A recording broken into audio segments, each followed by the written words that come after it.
So good afternoon. I'm Professor Lekai Yusuf. I'm the Director for the Africa Center for Tobacco Industry Monitoring and Policy Research at Sefak Makhachi Health Sciences University. So I see some familiar faces. I thought I should share with the group the development of a mobile app for tobacco industry monitoring. So I'm going to spend the next 20 minutes to try to share with you the reason for the development, the outline of the presentation. Okay, my slide is not advancing. Yeah. Why do we need to monitor industry? What does ATIM do? And the ATIM is the acronym for the Africa Center for Tobacco Industry Monitoring and Policy Research. And what does the industry do? And because that's quite important for us to be able to understand what we capture and why we capture that. And then of course, share with the journey towards the development of the app and a demo of what the app does. Of course, it has even become more important now than ever before with the COVID pandemic, that we begin to move towards technology for most of what we do. So why monitor the industry? For anyone that understands disease epidemiology, there's always an agent that causes the disease. It needs to manifest in a host, which in this case is a smoker. And it requires an environment to flourish, which is whether it's socioeconomic and political environment. But importantly, it needs a vector to carry that agent. And in the case of tobacco-related illnesses, the vector is the tobacco industry. So for any effective control of any disease, you need to also control the vector, but you need to understand how the vector works. It's also important that we monitor tobacco industry activities because this research that was presented as SRNT last year clearly shows that one of the challenges or major barriers to tobacco control in Africa is tobacco industry interference and funding for tobacco control. So again, that's why we feel it's quite important to invest in tobacco industry, monitoring tobacco industry interference. So basically what ATIM does is to collect data. Well, I must say ATIM is a WHO recognized observatory for tobacco industry monitoring in Africa. So basically we collect data on tobacco industry interference activities and disseminate information on tobacco industry interference across the region, in order to ensure that tobacco industry does not interfere with effort by governments. It is well known that when the industry knows they've been monitored, there've been quite significant improvement in tobacco control, particularly in the European region. So we need to begin to strengthen our capacity to monitor and interfere and counter industry interference. So as an observatory, we host the website, the ATIM website. It's atim.co.za. And basically, we've got the 6 tactics the tobacco industry uses. You can click any of those to see and understand whatever the update on news is. I must say at this stage, it is still a project still developing. Tobacco industry interference as a whole, it's much less attended to when it comes to tobacco control in general. So we are all learning this uncharted territory on how to best calibrate and understand a structured way to monitor the industry and present in terms of research. So you can spend time to go through the website. So originally we would go through websites from time to time, pick up information. For example, I mean, oftentimes the industry is not working with the Ministry of Health because they know there's always that challenge. Ministry of Health is the custodians of the tobacco control policy. So they tend to work with other government sectors. And therefore we have worked with getting what is happening with parliamentarians because they work with politicians.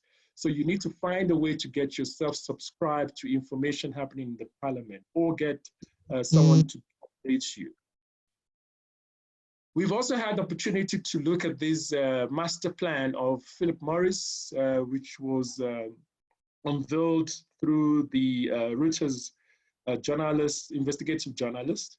I think what is important here is that industry gets worried about the denormalization effort that we are actually putting to as tobacco control community. So it means what worries them is what you need to do more. So if they say they are worried about denormalization and what they call industry demonization, you should do more of that. They're worried about graphic warning, they're worried about menthol ban, and a ban on innovation. So we should do more of that. They're also worried about funding from Bill Gates, from Bloomberg, because they knew tobacco control community did not have funding. So they're now worried that there is a structured funding. So these are the things that we need to do more of. They see opportunity in the so-called reduced risk products or potential paradigm shift. The IQOS, which is what we call the heated tobacco products, they also see themselves winning more than they lose on regulation. So you will find out that they keep trading regulations and they say, well, we'll give you this provided you are more reasonable with your regulation. They also see some opportunity in terms of fiscal systems globally. And one of those global fiscal systems is the fact that most ministries of health will not earmark tobacco taxes for tobacco control. So we need to be innovating in how we get funding from taxes on tobacco into tobacco control. And of course, one of their ways to support their normalization is to award best class employer, to also get charitable organized, or they become more kind of CSR towards agricultural labor practices. And of course, many of you might be aware about the United Nations influence coming through from tobacco industry around child labor. You also have the reduced risk products, which is the IQOS. Basically, they get to the table with health ministries under the pretext that they're going to help to reduce the risk or the harm from tobacco products. And that saw the creation of the smoke-free world, the Foundation for Smoke-Free World. Their intention is to actually go under the guise that they can actually save the world by reducing the harm from cigarettes. Of course, we all know that they are funded by Philip Morris, and the recent research has also shown that nothing has changed in terms of their funding base. It remains mainly Philip Morris, and most of the funding is not on research, but is on actually public relations. So this is the kind of thing they spend money on. This is in Sandton in South Africa. They've opened stores, very fancy. It's become part of your fashion. You can see the shoes, you can see the bag, and then you can take your the nice case to hold your IQOS. Then we also have more detailed objectives of the industry. And I think the ones that I've circled here is quite important in terms of monitoring tobacco industry. The first, the second in the list is full political engagement. They talk about playing the political game, building allies across several ministries, ability to influence the influencers, to complete political power map and speak the right language to be relevant. The next one, very relevant also in the African region, is media relations. The ability to find right spin, they say, the ability to sell stories direct and indirect, and establishing relationships with key reporters. So you need to monitor the stories, and you need to monitor key reporters, and you need to get a space around in the political environment, as I said earlier on, and you see some examples. The slides will be made available to you after the presentation on our website.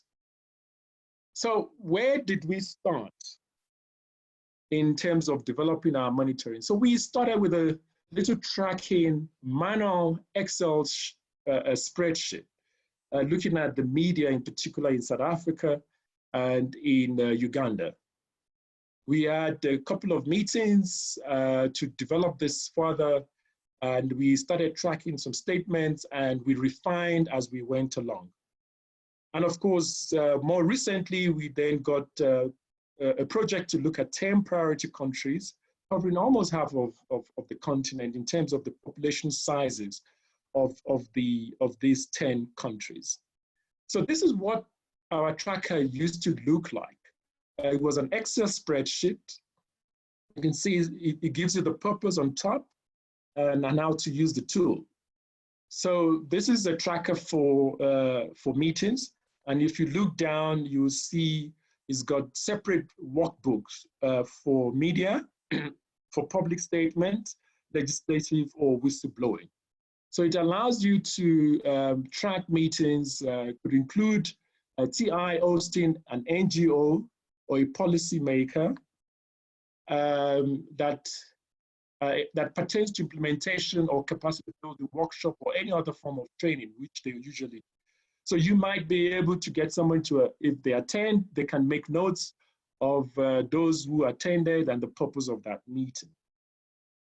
So we work currently in 10 African countries, as shown here in green: Ethiopia, Kenya, Uganda, Botswana, South Africa, Gabon, Nigeria, Benin, Senegal, and Mauritania. Actually, it's with Benin, it will be 11. So we went through a number of questions that we posed to local tobacco control advocates. And I think a number of these reports, we're releasing them in due time. Some of them are available on the website. I think we already released about 3 countries that you can actually get from the website. They're detailed, about 60 pages report on what the tobacco control structure is like, because it's important for you to understand and monitor tobacco industry. You need to understand the legislative process in any country. As I said earlier on, the political system is quite important in terms of monitoring industry activities. So of the 10 countries, what is important to see in this graph is that the most commonly reported industry strategy or tactics was lobbying politicians, having media strategies to actually influence public opinion. I can see almost 8 out of the 10 countries reported that as the most common way industry interferes in tobacco control. And of course, subverting advertisement is also the way they do it. So if we put the two together, the industry seems to have a very strong hold of the media in the African region. And we need to begin to cultivate relationship with tobacco control friendly media reporters in order to interfere with this. This is another worksheet on whistleblower that you can also keep a track. On the right side was the first version of the app when we started, and it has obviously developed into what you now see today. So I'm going to, I don't know if any of you have downloaded the app in order to see how this works, but I'm going to play just a 3 minutes introductory video to take you through the first part of the app, and then I'll walk you through the rest of the video. Here you go. I hope you can you all hear me? Can you hear the video? Can't hear the video yet, but we can hear you, Lakan. Oh, okay, let me try to fix that.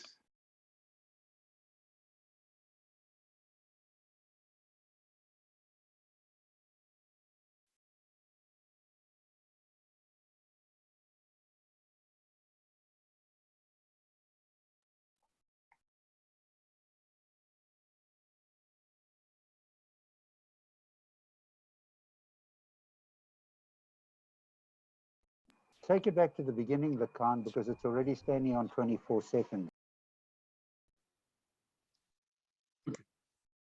So this is what it looks like on the first page. At the top part, you have your news feed, where you get news on tobacco from all around the world. Sorry, can you hear the video?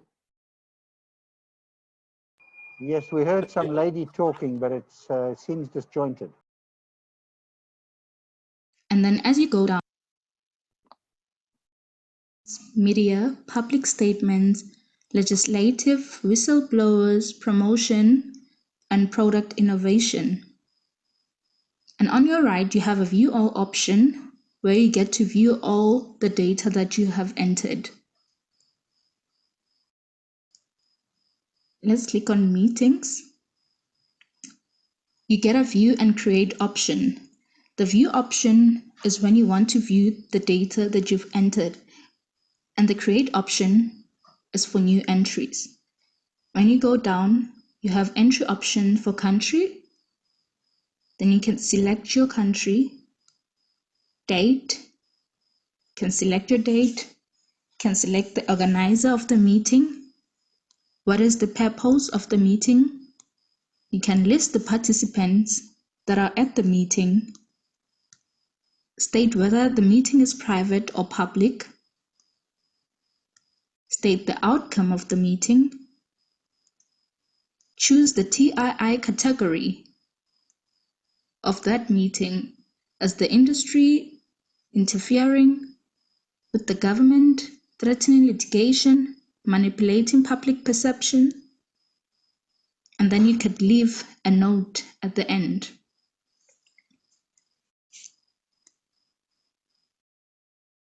At the bottom, you have an attach option on your right, and then you can attach a file to support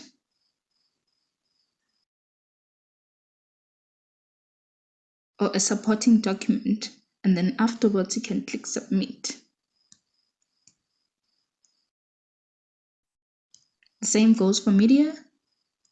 You can create, select the title, the channel, where you found the media, article, who's the journalist.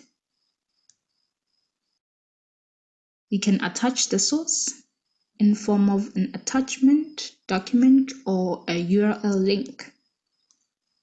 You can state the purpose, choose the TII category, state the main focus of that article, attach your file, and then submit.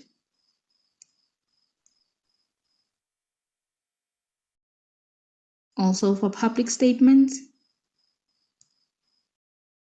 state the person or the organization, the sector, the title, state.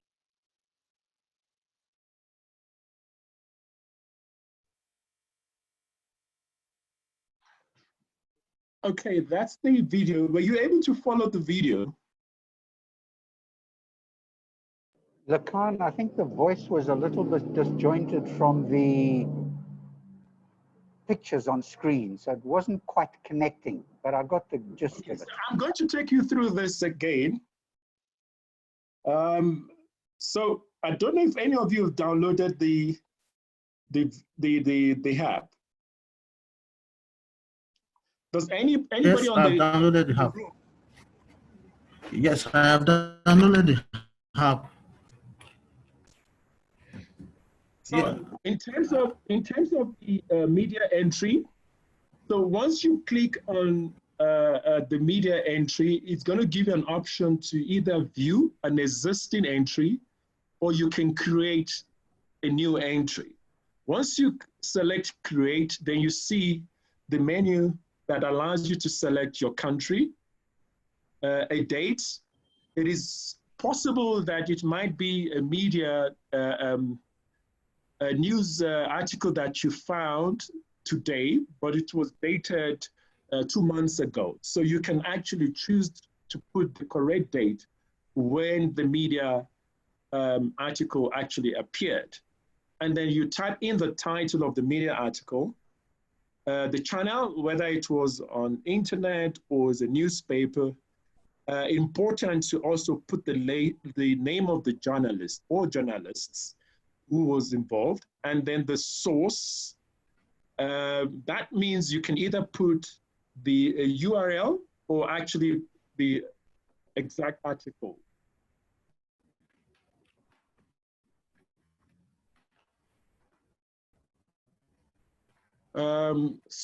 Then you put in the purpose as what you think the purpose of this writing was about. And of course, you can also assist by talking about the main purpose, what you feel was the main purpose of the writer. So what then happens that once you then submit, if you have an attachment, you can click the attachment button, or otherwise you can just submit with the URL. Once you submit, it goes to a database, and we are able to then export that. I'm just going to show you what the database looks like on the back end, which is an Excel spreadsheet. So you get this. So you then find the name of the journalist, for example, here. We can actually arrange this according to dates. So it shows you most of these were newspaper articles. This for the last quarter. And you can easily see the main focus. You can see from the earlier times, it was by illicit trading. It was people reporting the poll by the Foundation for Smoke-Free World. There's a second one from the foundation, Transparency International, and you go like that. So once you have completed this, we are able to then keep this as a repository of industry activities. We'll find for the different menus, whether it's meetings or whistleblower. Important thing to know here is that you as the user, your identity is scrambled here. So nobody can really know that it's you that reported this, because people were worried about somebody picking up their email or this information going to the industry and then they're getting litigation. So there's a lot of security around the app that you need verification, and you need to have an ATIM email in order to be able to get the app. So you need to first contact us, and we need to clear that you don't have a conflict of interest and you're not from industry before we then set you up. And then you can use your ATIM, and they cannot necessarily get you back once you make your submission. So I thought it was quite important to emphasize what the database looks like and the kind of analysis and report that from the app. So the advantage that you have here is that you can have all the 10 countries that we have now, or even all the 54 countries, because we're now happy to open the app for everyone to be able to use, so they can report at the same time. So at the end of one day, if we go back to the database, we can see what the industry is doing across Africa within 24 hours. And that's the advantage that you have using technology like this to monitor industry activity. And then we can be able to respond much more quicker. So the same thing goes for the menu on public statements. You choose the country, the date, who's organizing this, and it goes same thing for whistleblower. The whistleblowers, we usually just take, again, the details, what the allegations are. You need to indicate whether this has been verified or not in terms of the allegations. And that's why the status of verified, unverified. So when it comes to the database, to the observatory, we are then able to follow up and try to get a verification. Otherwise, as much details that you can put when you report this, it does help in terms of the verification. The same thing for legislation. You need to tell us the part of the legislation that has been discussed or that has been interfered with, the category of interference and aspect of the FCTC, as we said, that is being changed if you had a legislative change. So I think I thought I should allow to take questions now, and I would like to just acknowledge some of the funders that have allowed us to develop this observatory and the help that has come through with it. And I'm actually depending on all of you to be able to improve on the technology, on the app and its functionality. And therefore, I'd like to open the time for questions that I can answer, or suggestions on how you feel this could be more useful for you and for your work in your countries. Thank you.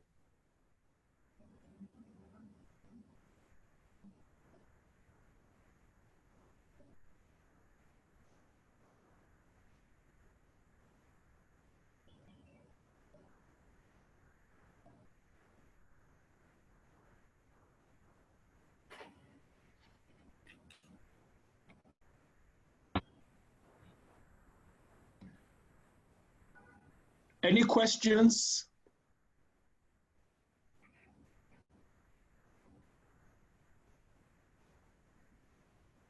Good afternoon. Thank you so much for the presentation. It's Clara from Sanka National. We are a member of the Alliance in South Africa, Tobacco Alliance. I just want to know, yes, I just want to know this system, the hub, if we are to maybe to log in or to put in the information, does it need personal details, or do I have to put information from my organization? I don't know, how does it work? Or we only going to get what we are seeing now, what we have presented now? Because sometimes, you know, in the systems, they will want your personal information first. You register your emails and all those things. And then does it need that? Yes, it would need your email, and you would have to create a password. That's what it needs. You need to write to those at the center. I think UD, your email, the person who sent out the invitation, you need to indicate that you would like to have access to the app, and then they will set you up with an email. And then once you get that email, you are then able to access the platform to download the app.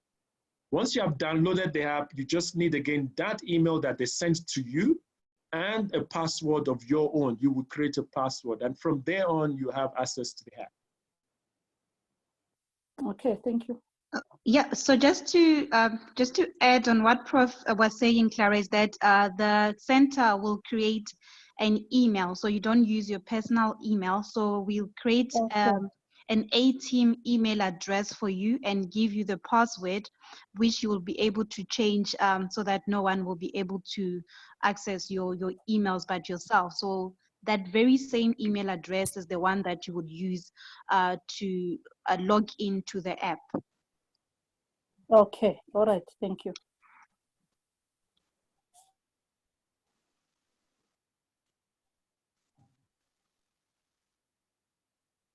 So I think we have another question from Okeke from Nigeria. He was asking about what do we mean by channels on the media? Is it radio or television reports? That's another question that was written here, Prof. Yes, that's exactly what it means. Radio, TV, newspaper, YouTube, LinkedIn, Facebook, Twitter, or any other, then it gives you the last option, which is other. Then you can also then type. But you've got all the options that you can just select. And the options are radio, TV, newspaper, YouTube, LinkedIn, Facebook, Twitter.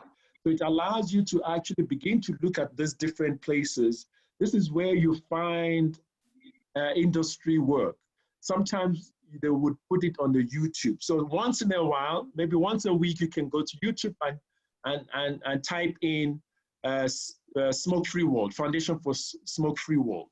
Or you go to LinkedIn, and also you can also follow, Smoke-Free World or any other industry front group. So this is how you get regularly contact what the industry activities are.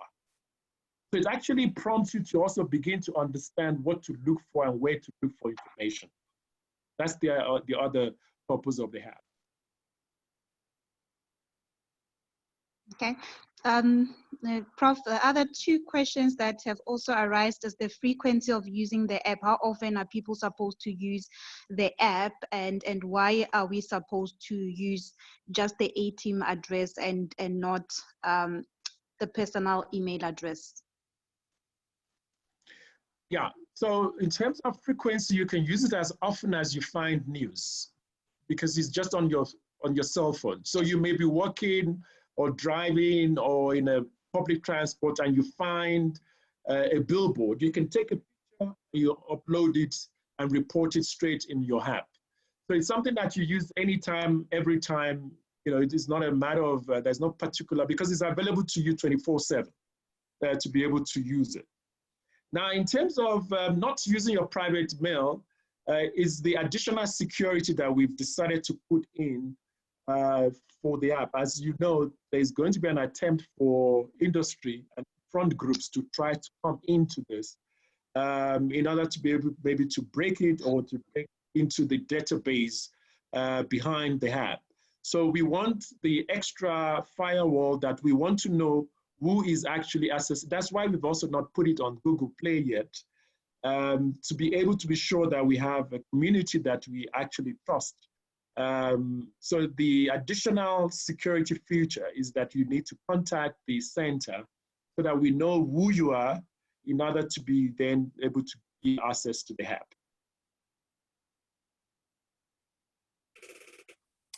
So can I ask a question? I just want to know, in terms of retrieving the data or information, can we do it on our own, or we have to wait for a report, for the report that you gather? Like, for example, saying that this is about capturing the information on the system, and then when are we getting maybe the feedback reporting? Can we do it on our own anytime? Maybe you go into the system and get the feedback, a report just to check the data, or we have to wait for you to consolidate the report and send it out? Yeah, the report that you submit will be available on your app. So you can view your entries over time. So what we have is the consolidation of all entries from all other countries and all other users, which we will then be producing from time to time. And it also allows us to do the follow-up, and we can give you a feedback on what's happening in your country. Is also happening in Benin. And Benin, they've already written a paper to counter it. You could actually use the same response that was used in Benin to respond to the industry. But this is what we find out, that while they're doing something in South Africa, they've actually done it 2 months ago in Nigeria. So you can actually then, the observatory is then able to give you that information to assist you to respond. But your information is available to you on your app under entries. So you've got to create, you can create a new entry, but your old entries will be available on your app for you to be able to look at from time to time. So you can decide to analyze that. Thank you very much, Prof, for the presentation. My name is Francis Fagule. I'm speaking from Ibadan, Nigeria. I think, first of all, this is a very good innovation, and we have to commend ATIM for this. Some of my questions have been answered. One of which is going to be, of course, I guess we wouldn't want repetition. For example, if I see a billboard with tobacco industry, week I see another billboard, should the same be repeated? Or since I've already reported about billboards, then we can just be fine with it? That's the question. But I have a suggestion, probably it may be seen. Now the organization is working across these countries to help reduce the effect of tobacco industry. Is it possible to incorporate some of the gains on the app? For example, if we've seen that the government has maybe done something good regarding or blocking the actions of the tobacco monitoring, is it possible to create a place to where that can be reported, such that it's not just the bad that we are reporting, but if you see something good that has happened, so that we eventually know what is working in terms of our advocacy efforts. But once again, thank you so much, sir, and everyone. No, that's a very good question and a good suggestion, rather. Now, in terms of the question, we don't need to repeat every picture or billboard. Needless to say, if the billboard has representing something fundamentally different, for example, you might see a billboard that's advertising or that's showing illicit trade, some kind of influence, is different from a billboard that talks to maybe something about women, trying to lure female smokers into, or youth. So those will represent two different approaches from industry. Otherwise, you don't have to report every billboard. I think the suggestion is taken. It makes sense that we should be able to also see what the tobacco control community is doing in countering industry influence.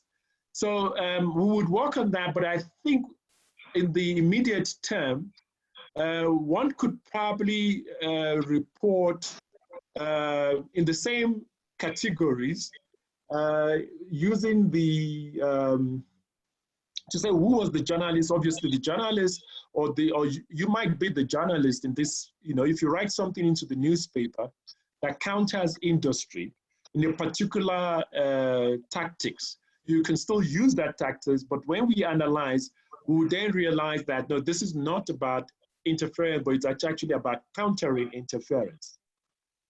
So we may just put in, when you put in your purpose, the purpose will then write to counter, or you make a note, you can make a note is, this was actually written to counter industry interference. Each of the entries have a place for you to make a note. So when you make the note, you can actually add this, you're reporting to counter, you're reporting an intervention to hold industry accountable.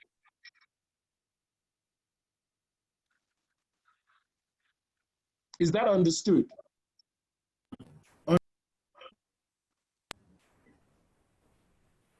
So you see, every entry there will have a note, an option to put a note right at the bottom. Whether it's a public statement that you made, you put the statement and you put the note that says this is to counter industry interference. And we will see the title and you put your organization. Okay, sir.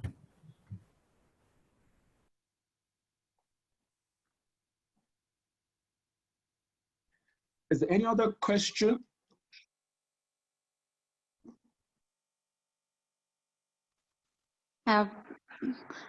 We don't have any questions under the chat, so I don't think.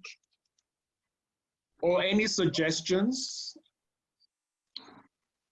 Okay, I think Okeke just raised another question. Let me just quickly read it for you. He says, assuming it is a reported interview from an organization in a media, who do we credit the report to? The journalist reporting or the organization?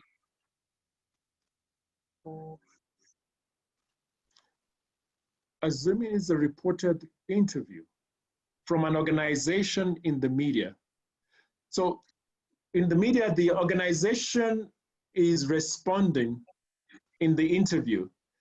Then you credit to the organization, not the journalist.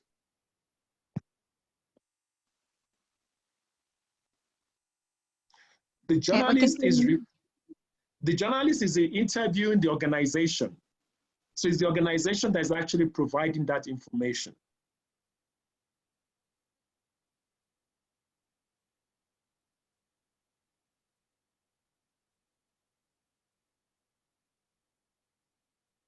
Okay, are you answered? Or if you want to emphasize, I think you can just enable your mic and talk.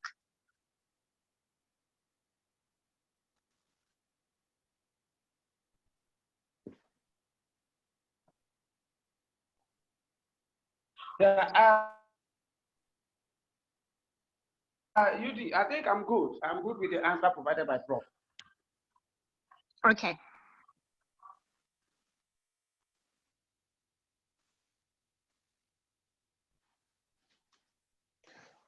So we've got 10 minutes earlier. So if there's any other question, but I would encourage you to use I think you get a hang of it as you use it. It becomes much easier. Well, if it sounds like there's nothing else, then